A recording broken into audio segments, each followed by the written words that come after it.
Let's be honest, feedback can feel worse than root canal. And trust me, I've had one. Whether you're giving it or receiving it, feedback is tough. But here's the truth. Feedback is one of the most valuable tools for growth. So how do we approach it without feeling like it's a personal attack?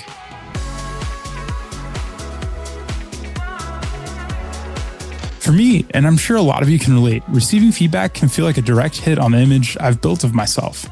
My first instinct is to turtle up and protect myself or lash out to defend that image.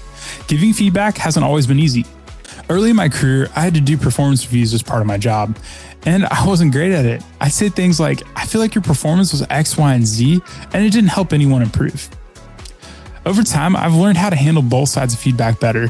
When I'm receiving feedback now, I give myself time to process it. I don't respond right away. I take 24 hours to sit with it and think about what's the meat and what's the bone. And I eat that meat and throw away the bone. This has helped me approach feedback with a clear head and focus on what will actually help me grow. When giving feedback, before I'm able to deliver challenging feedback, I have to be able to tie it back to a specific action, or else it's not worth saying. There are two sides of feedback, and we're first going to talk about receiving feedback. Why does receiving feedback feel so hard? Feedback feels personal because it challenges the image we build of ourselves. It can trigger defensiveness or self-doubt, making it harder to hear and process. When I get feedback, my first reaction is often, they don't understand what I've been through.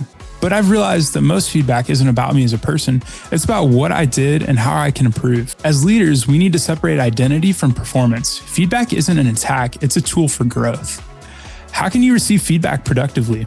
One way to handle feedback better is to give yourself time to process it. Resist the urge to respond immediately and focus on finding the actionable insights. I used to react immediately when I received feedback, and that wasn't really productive. But now when I get feedback, I hold back on saying anything for 24 hours. I let myself process what's the meat, the valuable stuff that I can learn from, and what's the bone, the things that I need to let go of. This helps me take in feedback without feeling attacked. Leaders who receive feedback thoughtfully set an example for their teams, showing that growth comes from listening, reflecting, and acting on what matters most. And now we're going to talk about giving feedback. Why is giving feedback so difficult? Giving feedback is so hard because we don't want to hurt feelings or damage relationships. It's easy to focus on being nice, avoiding conflict, or sugarcoating things, but that doesn't actually help anyone improve. Early in my leadership journey, I struggled to balance honesty with kindness when giving feedback. Instead of addressing issues head on, I'd dance around them. I'd say things like, you're doing a good job, but maybe you could improve a little here. My feedback was vague and overly nice, which meant nothing changed. Team members didn't improve because they didn't know what to work on, and I'd end up having to let them go. As leaders, being nice instead of kind can hold your team back. Vague feedback avoids discomfort, but misses the chance to help others grow. True leadership means being honest, specific, and timely, giving feedback tied to clear actions and outcomes. Kindness builds trust, respect, and a culture where growth is supported. How can you give feedback that drives growth? Well, true kindness means being honest and clear while showing you care. It might be uncomfortable, but actionable feedback is what helps people grow. Being kind means providing specific, timely feedback tied to exact events so the person can understand, learn, and grow from it. Over time, I learned that effective feedback isn't about avoiding discomfort. It's about helping people improve with clear and actionable guidance. This week, practice both sides of feedback. If you're receiving it, take 24 hours to process it. Separate the meat from the bone.